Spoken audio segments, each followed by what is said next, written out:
यस्य प्रसादात् भगवत् प्रसादो यस्य प्रसादान्न गति कुतोऽपि ध्यायं स्तुवं तस्य यशस्त्रिसन्ध्यं वन्दे गुरुश्रीचरणारविन्दम् आजानुलम्बितो भुजौ कनकावदातौ संकीर्तनैकपितरौ कमलायताक्षौ विश्वाम्बरौ द्विजवरौ जुगधर्मपालौ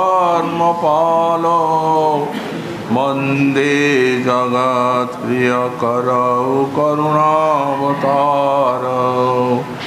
नमस्ते कालसत्याय जगन्नाथसुताय च सवृताय सपुत्राय सकलत्राय ते नमः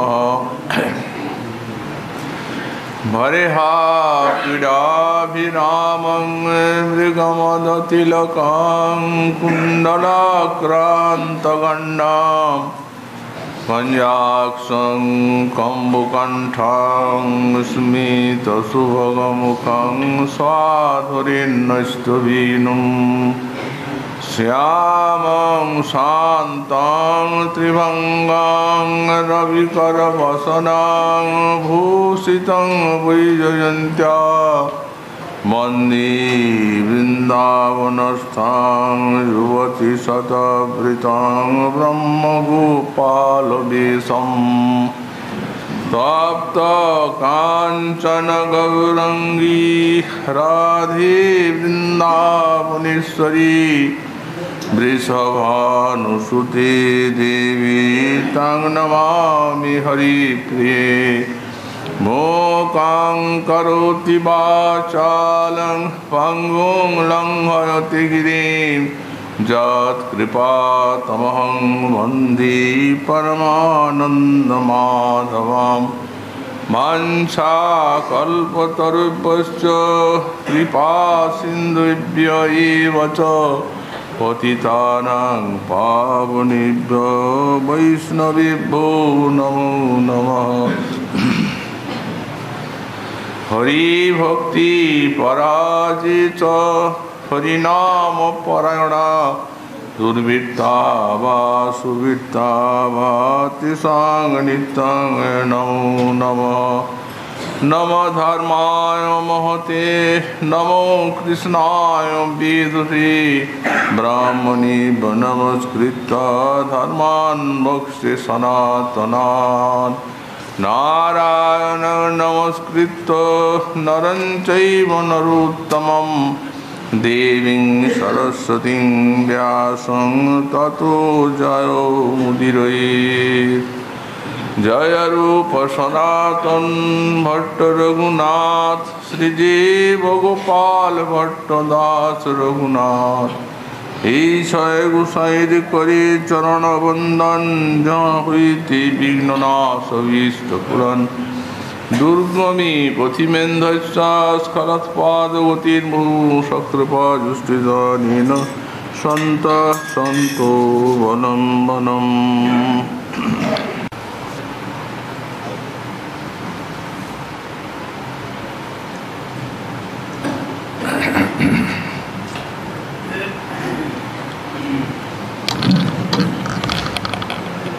श्रवणं कीर्तनं विष्णु स्मरणं पादसेवनम् अर्चनं वन्दनं दास्यं सखमात्मनिवेदनम्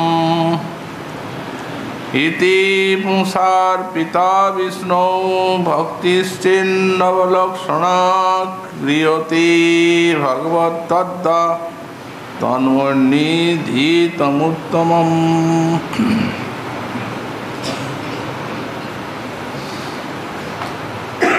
कलिजुग पावनावतार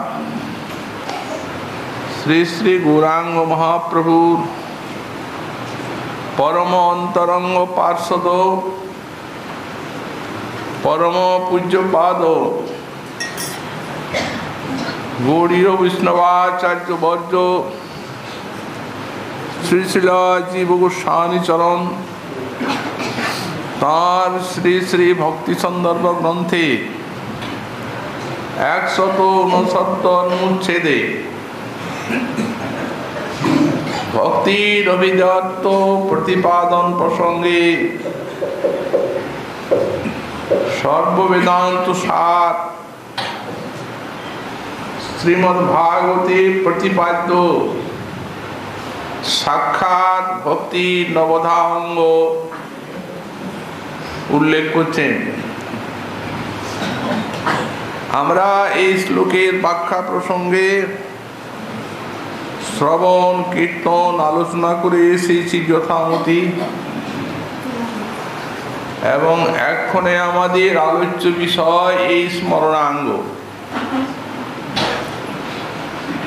আমরা গতকাল বলেছি যে অনাদি ভগবত বহির্মুখ জীব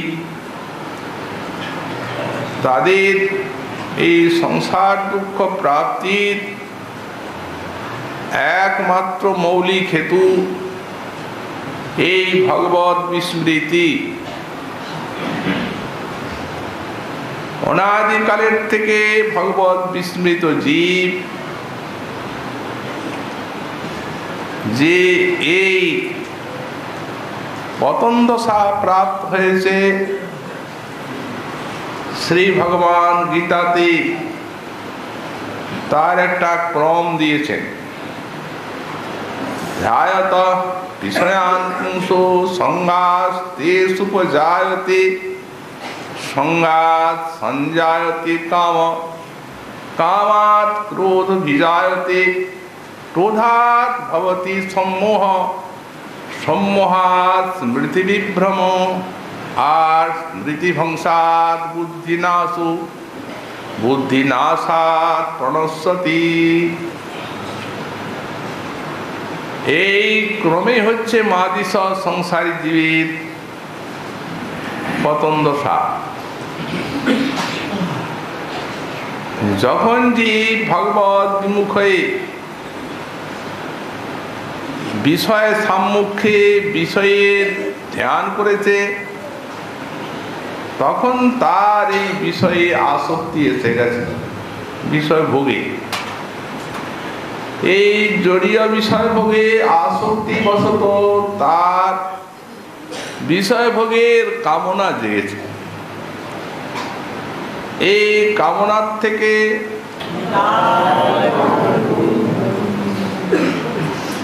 জেগেছে ক্রোধ।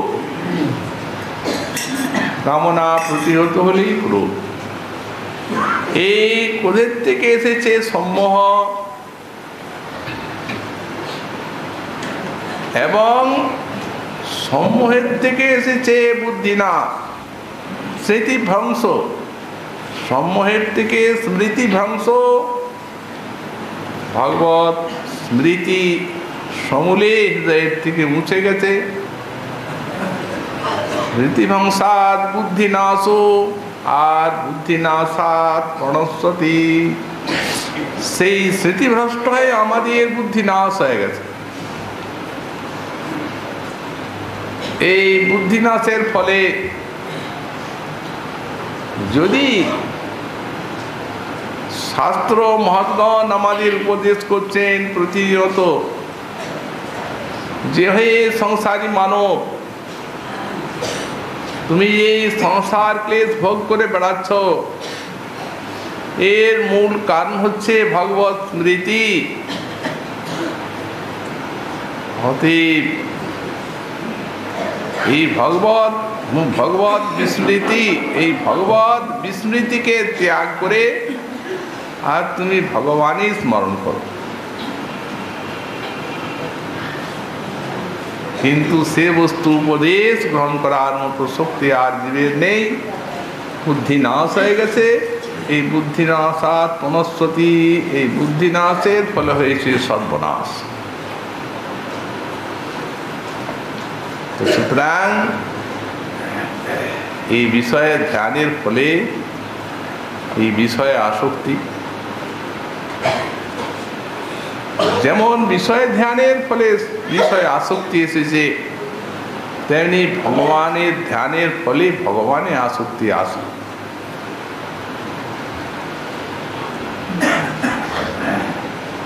এখন সেই ভগবানে যাতে ধ্যানটি চিত্তে আসে, এই স্মরণাঙ্গ ভক্তিতে তারই উপদেশ।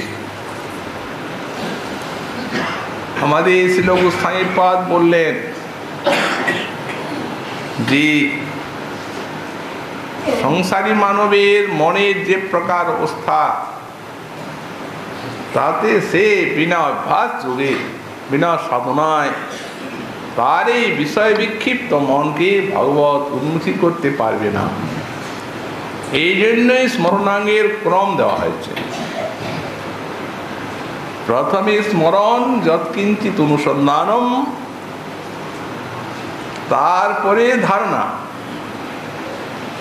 চিত্ত নানা স্থানে ছুটে ছুটে যাচ্ছে, চঞ্চল চিত্ত, বুদ্ধিপূর্বক অধ্যবসায়ী সাধককে সেই সেই স্থানের থেকে আকর্ষণ করে আর ভগবানে নিয়োজিত করতে হবে। লক্ষ্য হচ্ছে তার যে নিরন্তর যাতে এই স্মৃতি ভগবানে পড়ে থাকে, অনুচিন্তন। মহারাজ যুধিষ্ঠিরকে উপদেশ দিলেন শ্রীমন্নারায়ণ, যেন কেনাপি রাজন মনঃ কৃষ্ণে নিবেশয়েৎ, যে কোনো রূপে হোক মহারাজ তুমি মনটা কৃষ্ণে ফেলে দেখো। এই যুধিষ্ঠিরের লক্ষ্যে সারা বিশ্বের প্রতি মহতের উপদেশ, ভগবানকে স্মরণ করতে হবে এবং সব সময় করতে হবে। তার জন্যই ধারণা, অভ্যাস। ধারণা পরিপক্ক হলে আসবে ধ্যান। এই ধ্যানটি আমাদের এখন আলোচ্য বিষয়। শ্রীমদ্ রূপ গোস্বামীপাদ ভক্তি রসামৃত সিন্ধুতে যখন এই ধ্যান অঙ্গটিকে বিশ্লেষণ করছেন, তখন বললেন এই ধ্যান 4 প্রকার। বিশেষত রূপাদি চিন্তনম ধ্যান। ধারণা ফলে ধীরে ধীরে এখন স্মরণনিষ্ঠ সাধক ভগবানের রূপ একটু বিশেষভাবে চিন্তা করা সৌভাগ্য পেয়েছে।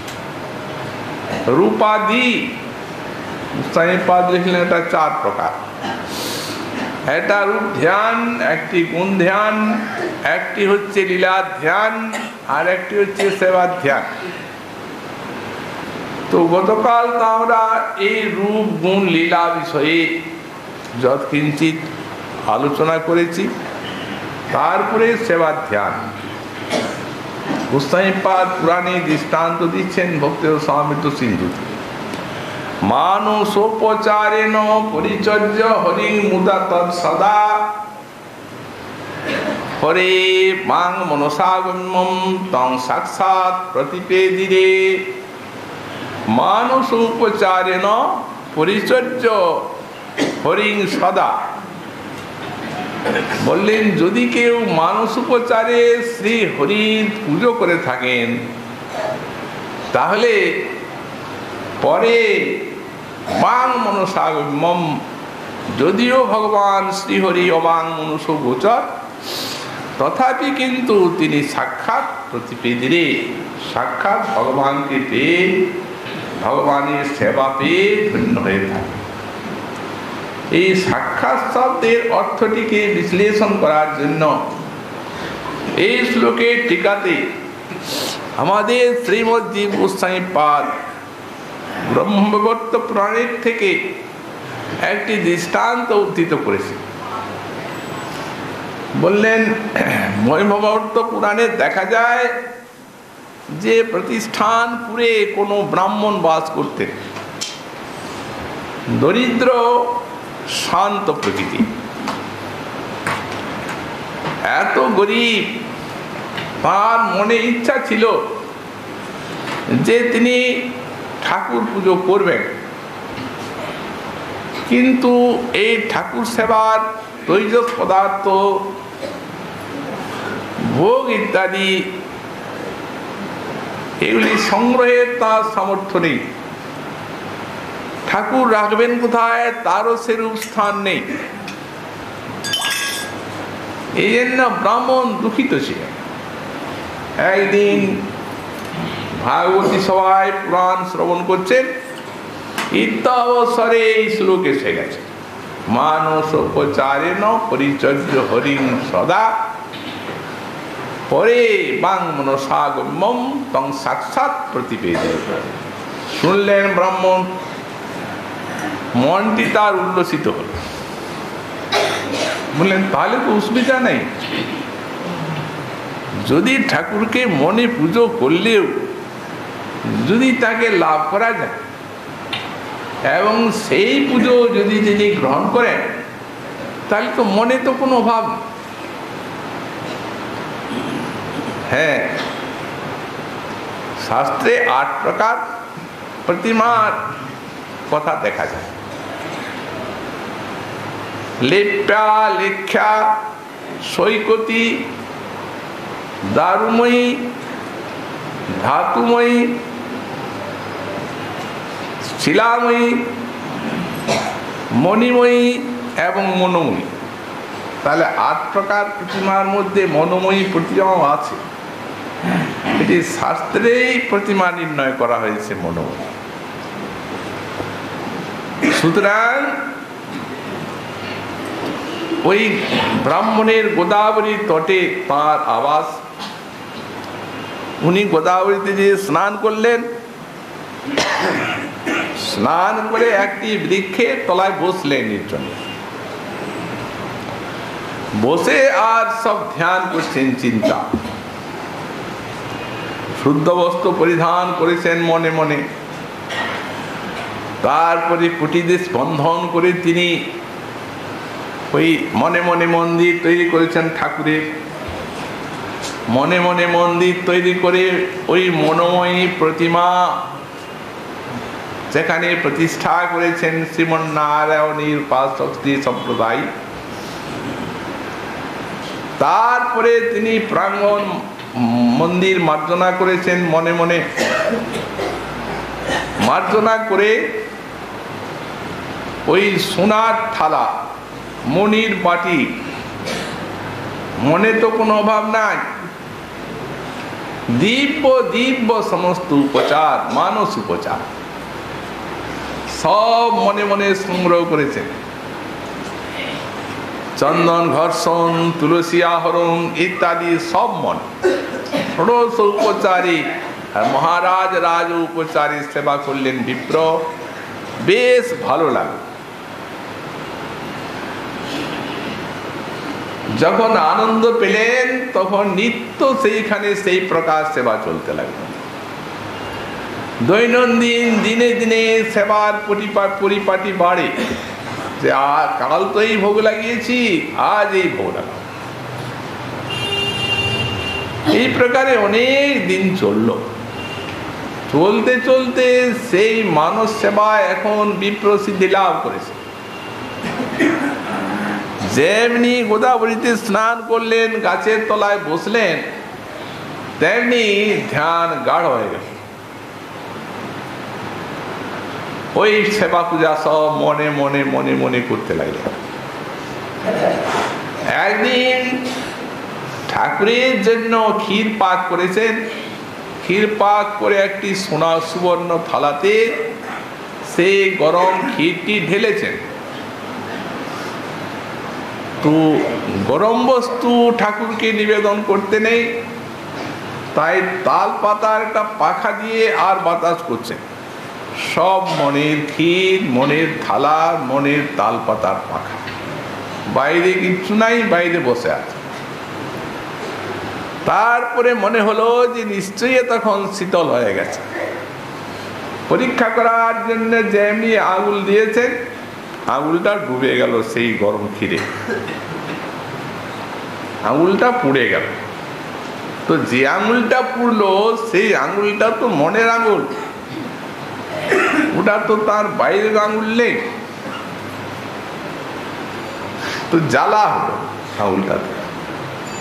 যখন আঙুলটা জ্বালা করার জন্য দুঃখ নেই, ব্রাহ্মণ মনে মনে চিন্তা করলেন নখপিষ্ট হয়ে গেল এই গরম কীটটা, ঠাকুরের সেবাতে আর লাগলো না, এই জন্য দুঃখ হলো। যেমনি দুঃখ হলো ধ্যানটা গেল ভেঙে। যেমনি ধ্যান ভাঙলো দেখছেন বাইরের আঙুল জ্বালা করছে। ওদিকে বৈকুণ্ঠে শ্রীমন্নারায়ণ তিনি হাসছেন। তো কমলা দেবী প্রশ্ন করছেন তার হাস্যের কারণ কি। তিনি বলছেন, দেবী আমার ভক্তির কি শক্তি। এক ব্রাহ্মণ মানস সেবায় মানুষ গরম ক্ষীরে আঙুল দিয়ে বাইরের আঙুলটা পুড়ে, আর সেটা তো মানুষের আঙুল, বাইরের আঙুল কেন পুড়বে। তুমি দেখবে তাকে আঙুলটা। তখন একটা যান পাঠিয়ে আর ব্রাহ্মণকে সেই বৈকুণ্ঠে নিয়ে গেলেন। দেবীকে আঙুল দেখাবেন পোড়া আঙুল। তো নিয়ে হচ্ছে যারা বৈকুণ্ঠে গমন করেন তাদেরকে সারূপ্য চতুর্বাহু রূপ দিয়ে আর সেখানে নেওয়া হয়, এই তো নিয়ম। তা নাহলে কেউ সেখানে যেতে পারে না। কিন্তু ব্রাহ্মণকে যদি এই সারূপ্যটি দেওয়া হয় তাহলে আর পোড়া আঙুলটা আর দেবীকে দেখানো যায়। এই ভঙ্গিতে শ্রীমন্নারায়ণ জানিয়ে দিলেন যে সেবা ধ্যানের তো শক্তি যে ধ্রুবের মতো, তার দেহটিও সাক্ষাৎ বৈকুণ্ঠ গমনের উপযোগী হয়ে গেছে, চিদানন্দময় পার্শ্বত্ব প্রাপ্ত হয়েছেন তিনি এই সেবা ধ্যানের দ্বারা। এই লীলার দ্বারা শ্রী নারায়ণ এইটি দেখায়। অতএব এই হচ্ছে সেবা ধ্যান। সেবা ধ্যানের ফল। তারপর যখন এই ধ্যান পরিপক্ক হয় তখন আসে ধ্রুবাস্মৃতি। ধ্রুবাস্মৃতিকে ব্যাখ্যা করছেন গোস্বামীপাদ। অমৃত ধারাবত বিচ্ছিন্ন স্মরণং ধ্রুবানুস্মৃতি। অমৃত ধারার মতো যখন নিরবধি ভগবানের স্মৃতি অন্তরে চলবে তখন তাকেই বলা হবে ধ্রুবাস্মৃতি। দৃষ্টান্ত দিয়েছেন গোস্বামীপাদ সেই ওই একাদশ স্কন্ধের থেকে, যোগীন্দ্র উপাখ্যান। ত্রিভুবন বিভব হে তবে অপি অকুণ্ঠরাজি সুরা সদাদেবীর বিবিজ্ঞাত না চলতি ভগবত পদার বিন্দা লব নিবেশার্থমপি সবৈষ্ণবাগ্র। ইনি হচ্ছেন বৈষ্ণবাগ্র, শ্রেষ্ঠ বৈষ্ণব। একে যদি ত্রিভুবনের সম্পত্তি দেওয়া যায়, ত্রিভুবনের বৈভব, আর যদি প্রার্থনা করা যায় যে ত্রিভুবনের বৈভবের বিনিময়ে আপনি এক লব মাত্র কাল ভগবানকে বলুন, উনি বলেন উনার মন যাবেই না অন্য। ন চলতি ভগবত পদার বিন্দার লব নিমেষার্থ। এক লব নিমেষ কাল পর্যন্ত ভগবানের চরণ ছেড়ে আর মন অন্যত্র যাবে না। সবৈষ্ণবাগ্র, তিনি হচ্ছেন ভাগবত শ্রেষ্ঠ। আমাদের শ্রীপাদ রামানুজাচার্য তিনি লিখেছেন ভবতী স্মৃতির ভাবনা প্রত্যক্ষ দর্শন রূপতা।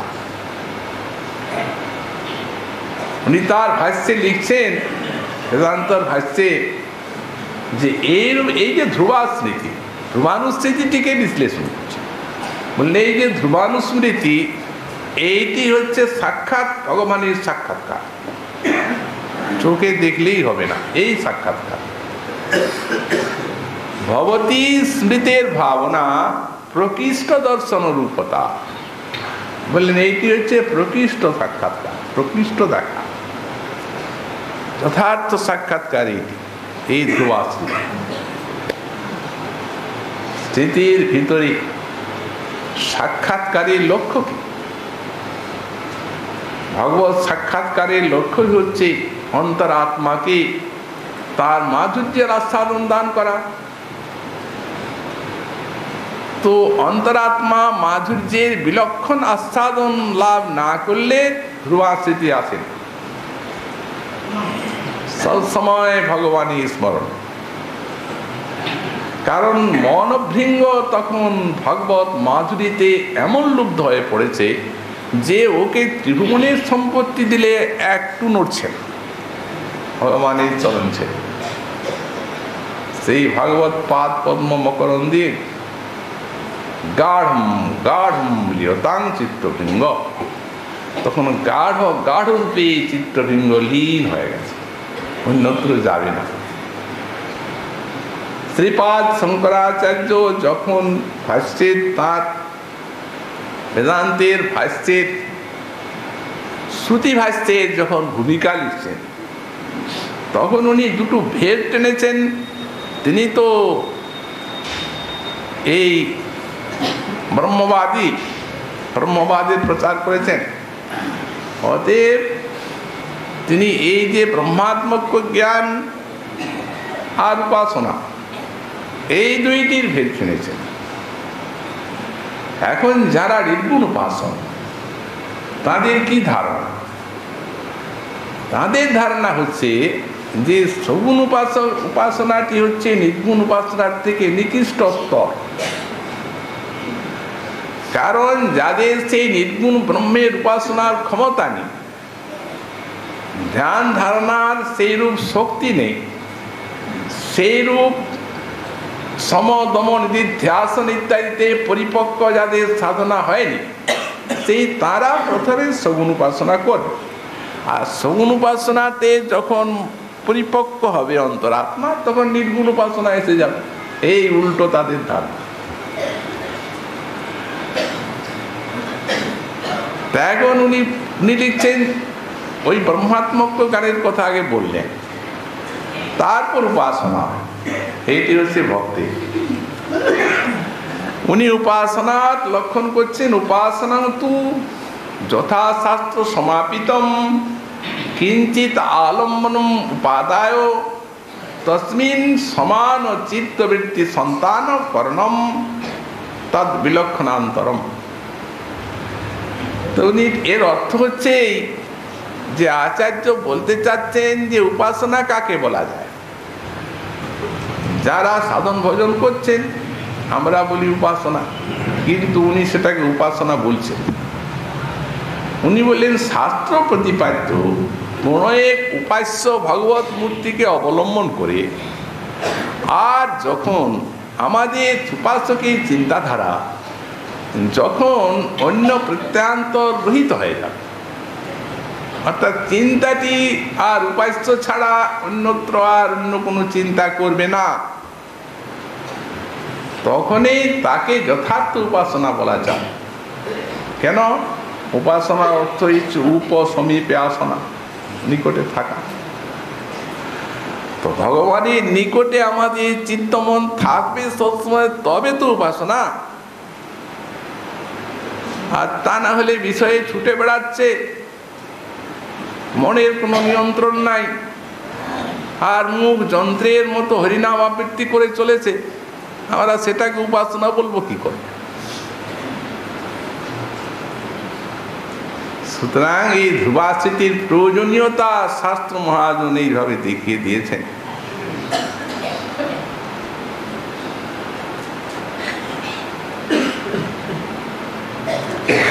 মুসাইপাদ বললেন, যখন এই ধ্রুবা স্মৃতি আমরা দৃষ্টান্ত দিয়েছি সেই কপিল দেবের বাণী, গঙ্গাধারার মতো অবিচ্ছিন্ন ভগবত স্মৃতি যখন আসবে, তখনই তাকে ধ্রুবা স্মৃতি বলা যাবে। আর শেষেরটি হচ্ছে সমাধি। তখন অন্য স্ফূর্তে সমাধিটা, অন্য যখন স্ফূর্তি কিছু হবে না, শ্রী ভগবানেরই স্ফূর্তি হবে, তখন তাকে বলা হবে সমাধি। এই সমাধি দু প্রকার, একটি হচ্ছে নির্বিকল্পক আর একটি হচ্ছে সবিকল্পক। এই নির্বিকল্পক সমাধিটি জ্ঞানী গুণে, আর সবিকল্পক সমাধি হচ্ছে প্রেমিক ভক্তের। এটি রতি দশা না এলে, সিদ্ধ না এলে হলে এটি আসে না। আসক্তি স্তরে ধ্রুবাসিতি আসতে পারে, কারণ ভগবানে আসক্তি হয়ে গেছে। আর আসক্তি গাঢ় হয়ে যখন রতি হয় তখন এই সমাধি এসে উপস্থিত হয়, প্রেমে সমাধি গাঢ় হয়। পাদ ব্যাখ্যা করছেন প্রেমিকের সমাধি হচ্ছে এই স্মরণাঙ্গটা যখন গাঢ় হয়ে সাক্ষাৎ প্রত্যক্ষের মতো চোখে দেখা যায়, যেটিকে স্ফূর্তি বলা হয়, এইটি সমাধি। অতএব স্মরণ অবস্থায় মনে স্মরণ, ধ্যান অবস্থায় চক্ষু বুঝে, আর ভগবানের চরণের থেকে ধীরে ধীরে মস্তক পর্যন্ত অঙ্গের সমস্ত অবয়বগুলির চিন্তন যথাশাস্ত্র মতে, এটি হচ্ছে ধ্যান। ধ্যান পরিপক্ক হলো তো ধ্রুবাস্মৃতি এসে গেল, আর ধ্রুবাস্মৃতি গাঢ় হয়ে এলো সমাধি, এই স্ফূর্তি। তো বলছেন এই যে স্ফূর্তি, যখন এই স্ফূর্তি আসে তখন সেই স্ফুরণে সাধকের অন্তরাত্মা স্ফূর্তিশীল ভগবানে এমন ডুবে যায় যে বাহিরের কোনো প্রকারের সাড়া শব্দ কি কোনো প্রকারের বহির্তরঙ্গ তার মনের কাছে পৌঁছায় না। দৃষ্টান্ত দিয়েছেন মার্কণ্ডেয় ঋষি। মার্কণ্ডেয় ঋষি সমাধিস্থ, সেই পথ দিয়ে যাচ্ছেন মহাদেব এবং মহাদেবী। তো ভগবানের ধ্যান করে উনি সমাধিতে ডুবে আসেন। তখন মহাদেবী বলছেন, দেবাদিদেব একটু দাঁড়ান তো, এই ছেলেটাকে দেখে আমার বাৎসল্য প্রেম এমন উৎসারিত হচ্ছে যে এর মুখে আমাকে একবারই মা বলে ডাকুক, ওটা আমি শুনতে চাই। তাকে ডাকবো যাতে ও মা বলে ডাক। মহাদেব বলেন ও শুনবে না, চলো। ডাকলে শুনবে না কেন, ডাকো। দেবী ডাক দিতে লাগলেন, শ্রীমন মহাদেবও ডাকতে লাগলেন বারবার, কিন্তু তিনি একভাবে সেই ধ্যানে। মহাদেব বলছেন, দেবী জানো তুমি সাক্ষাৎ শক্তি স্বরূপ এবং আমিও ভগবৎ স্বরূপ, অভিন্ন। আমাদের এই আহ্বান যখন তার কানে পৌঁছালো না, তখন আমাদেরও যে আরাধ্য শ্রী হরি, সেই শ্রী হরির মাধুর্যে ওর মনটা ডুবে আছে, ও সমাধিস্থ। ওটা হবে না, ওটা পারবে না কাজ ভগবান। আমরা রামচন্দ্র মানসে দেখতে পাই, শ্রীরামচন্দ্র চলে গেছেন সেই দণ্ডকারণ্যে, মুনি ঋষি সব সেখানে খবর পেয়েছেন যে ভগবান রামচন্দ্রের আগমন হয়েছে। তো একজন ঋষি, তিনি সেই সুতীক্ষণ তার নাম, তিনি সেই প্রভুর কাছে যাবেন এত আনন্দ যে হঠাৎ তার স্ফূর্তি এসে গেছে। সেই স্ফূর্তিতে প্রভুর রূপ দেখছেন, হৃদয় প্রভুর রূপ শ্রীরামচন্দ্রের। এখন শ্রীরামচন্দ্র লক্ষ্মণ সীতার সামনে এসে উপস্থিত। তো সামনে উপস্থিত হয়েছেন, অথচ মুনি সেই হৃদয়ের রূপটিকে চিন্তা করছে। ভগবানেরও ইচ্ছা যে এই আমাকে দেখুক, কারণ আমার দেখার জন্য তো ধ্যানস্থ হয়ে গেছে, কিন্তু অন্য কোনো উপায় নেই, বহির্বৃত্তি নিরোধ হয়ে গেছে। তখন উনি করেছেন কি, যে ওনার ধ্যান দেওয়া রূপটাকে অন্তরিত করে দিয়েছে। যেমনি অন্তরিত করেছেন পাগলের মতো, দেখছে সব মুখে ভগবান সেই অভিষ্ট দেব, তখন সাক্ষাৎকার হতে উনি পারবেন, তুমি আমি পারবো না। চলো, তো এই হচ্ছে সমাধি। সুতরাং এইরূপ অভূতপূর্ব শরণাঙ্গ। তাই গীতায় ভগবান এই স্থিতির কত প্রকার প্রশংসা করেন। অনন্য চিন্তন্তু মাং ধীরনা পুত্রুপাসতি তেষাং নিত্যায় বিলুপ্তানাং যোগক্ষেমং মহাম্যহম। অতএব অনন্য চিন্তন মাং নিত্য অর্জুনকে বললে, নিত্য তুমি আমার এই অনন্য চিত্তে স্মরণ করো, তাহলেই আমাকে পাবে, এতেই আমি একান্ত বসিত। অনন্য চিন্তান্ত মাং না পর্যপাসতে, অন্য চিন্তা না করে আর একমাত্র আমার চিন্তা নিয়ে এই ধ্রুবাসিতির কথা বলছেন। যারা আমার আরাধনা করেন, বললেন তাদের আমি যোগক্ষেম ভাব্যহম, যোগ এবং ক্ষেপ এটি কি ব্যাখ্যা আছে দু প্রকার। একটি সেইরূপ ভক্তের প্রয়োজনীয় জিনিস যা তা তিনি সংগ্রহ করতে পারবেন না, ভগবানই ওটা এনে দেন, তিনি তো আবিষ্ট ভগবত স্মৃতিতে আত্মহার। মনে করুন গৃহস্থ ভক্ত, তার তো প্রয়োজন আছে, সবারই প্রয়োজন আছে, ত্যাগেরও প্রয়োজন আছে, কিছু খাদ্য গাছাচ্ছাদনের তো দরকার সবার, সেটি উনি এনে দেন।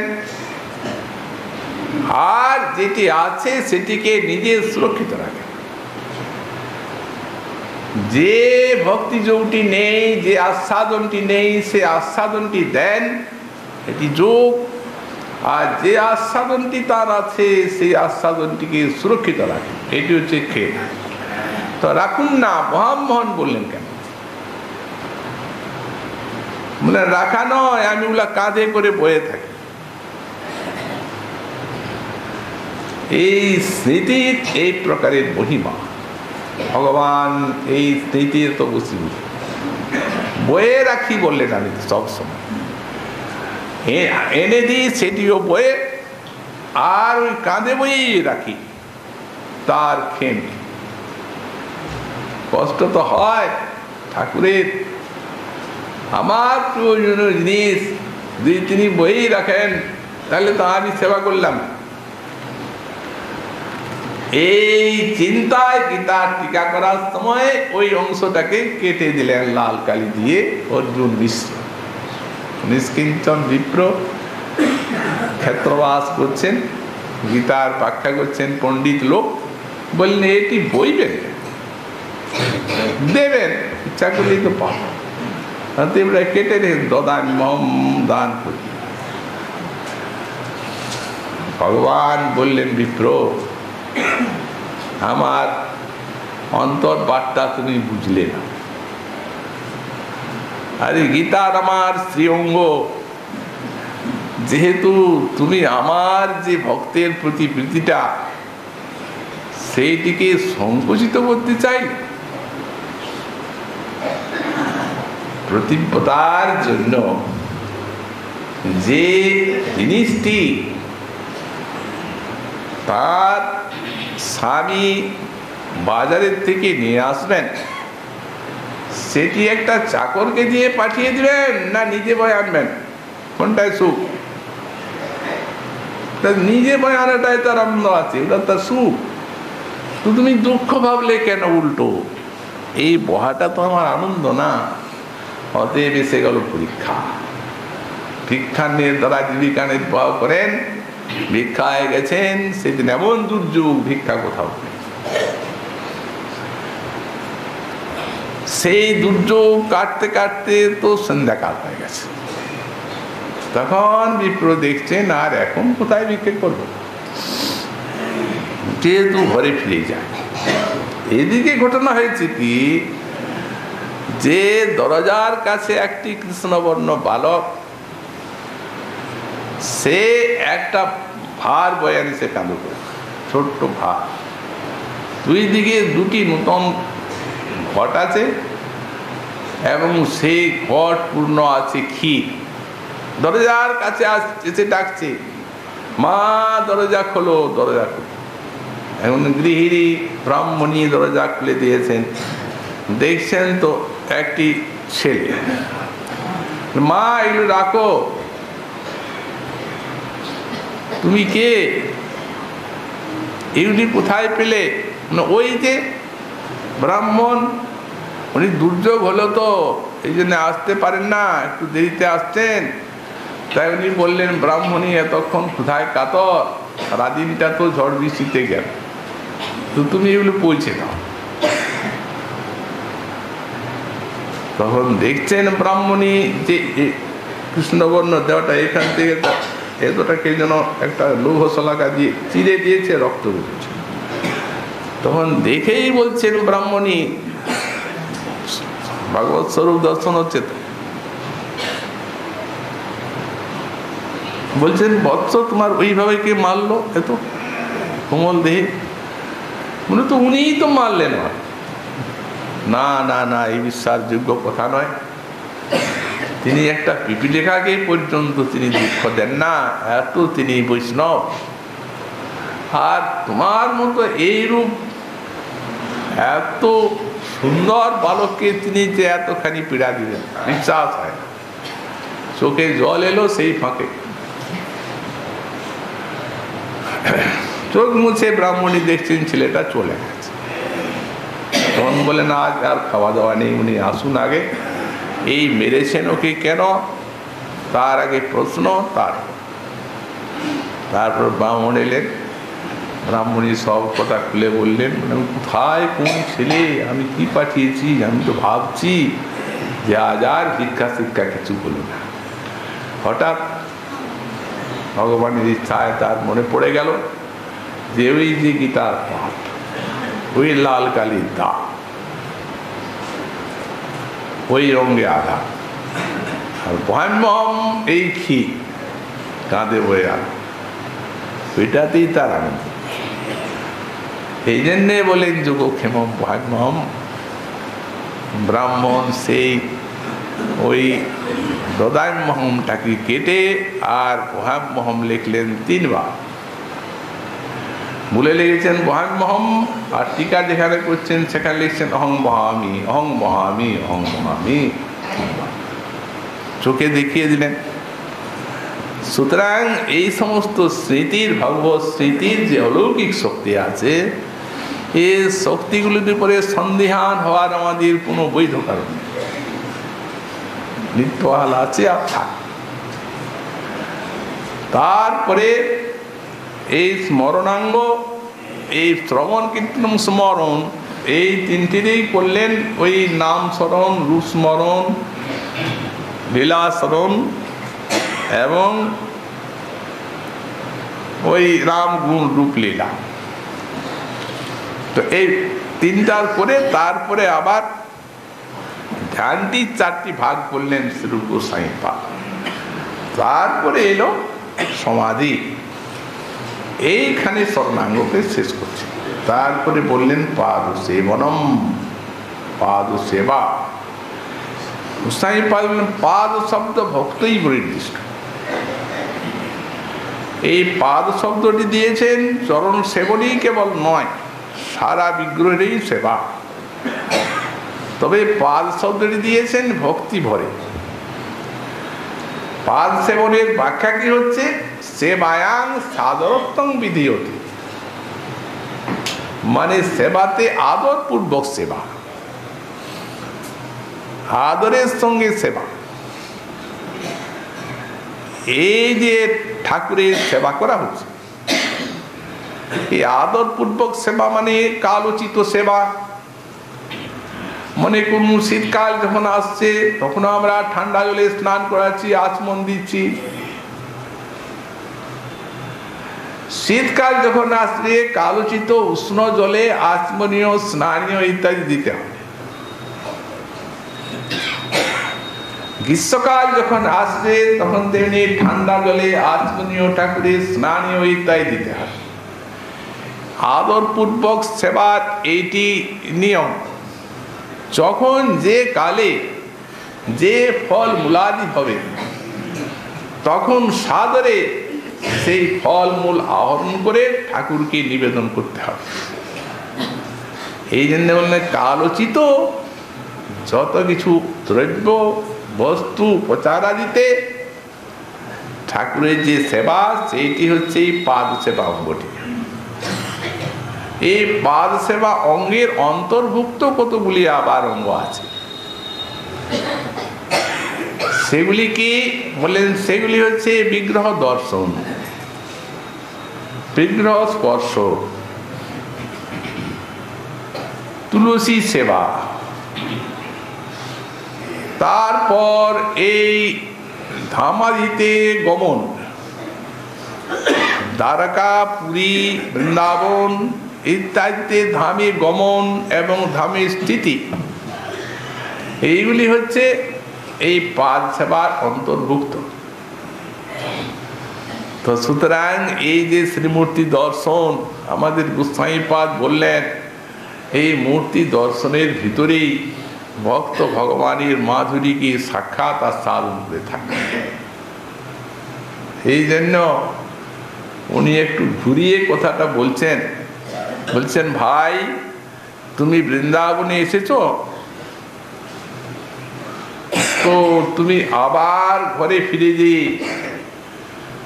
আর সেই পূর্বের মতো কি সংসার নিয়ে থাকবে,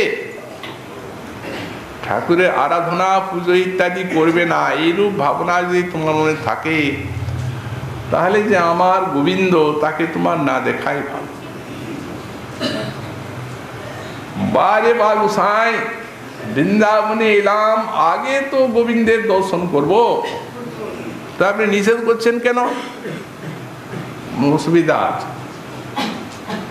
স্মেরাং ভঙ্গিত্র পরিচিতাং সাচি বিস্তীর্ণ দৃষ্টিং বংশীনস্তা ধর কিশলয়াং উজ্জ্বলাং চন্দ্রকেন গোবিন্দাক্ষং হরিতনুমিত কেশি তীর্থোপকণ্ঠে মা প্রেক্ষিষ্টাস্তব। সখী যদি বন্ধু সঙ্গে স্থিরঙ্গ, যদি তোমার বন্ধু বান্ধব ইত্যাদির সঙ্গে রঙ্গ থাকে তবে ওকে না দেখাই ভালো। কেন গোসাই? ওই যে স্মেরাং, দেখবেন ত্রিভঙ্গ ভঙ্গিম ঠামে দাঁড়িয়ে আছে, কেশি তীর্থের উপকণ্ঠে মুখে হাসিটি লেগে আছে। ভঙ্গিত্র পরিচিতাং সাচি বিস্তীর্ণ দৃষ্টিং, একবারে আকর্ণ বিশ্রান্ত নয়। বংশীনস্তা ধর কিশলয়াম, অধর কিশলে বাঁচি আছে।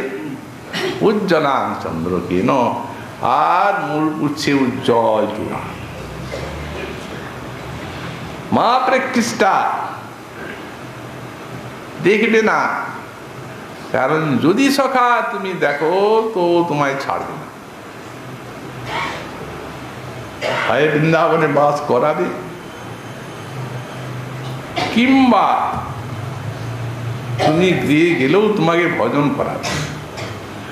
ভজন না করলে সেই পূর্বের মতো সংসার নিয়ে তুমি মজে যাবে, ওকে দেখলে কিন্তু সেটিও হতে দেবে না।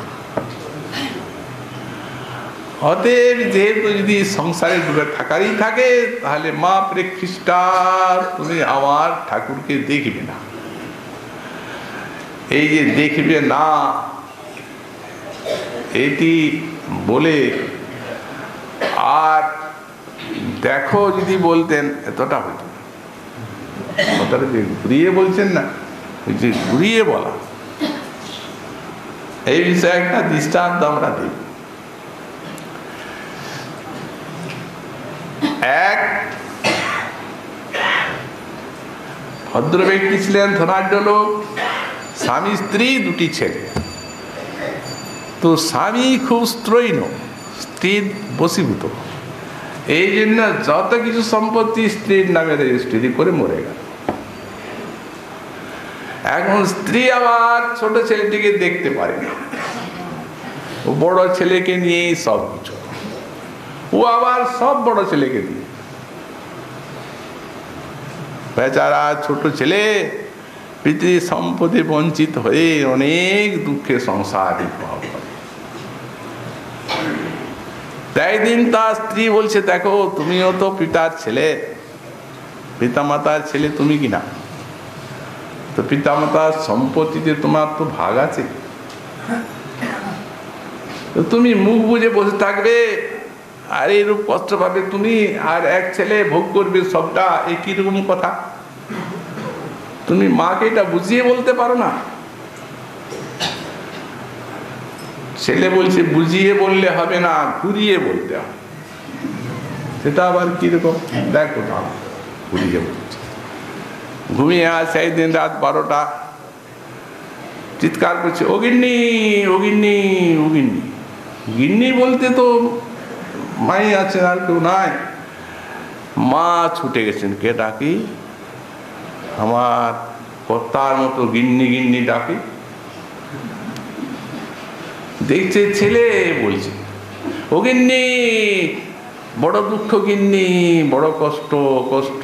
আমি কর্তা এসেছি ছেলেকে ভর করে। দেখো গিন্নি, শোনো শোনো, এক ছেলেকেই সব দেবে না, এই ছোট ছেলের দুঃখে আমি অত্যন্ত দুঃখী, একেও সমান সমান। চললাম গিন্নি। আরে দাঁড়াও দাঁড়াও কর্তা, অনেক কথা, আর পারি না।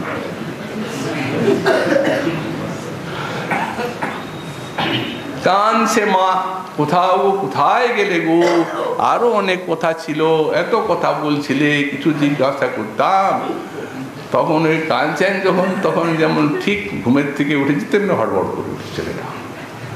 সব নিয়েই বলেছে বুদ্ধিপূর্বক, চোখ মুড়ে। মা তুমি কাঁদছো কেন মা? ওরে তোর বাবা এসেছিল তোকে ভোর করে, কত কথা বলে গেল। বাবা দুঃখ নিস না বাবা, তোর বাবাও দুঃখী, এই কাল থেকে সমান সমান।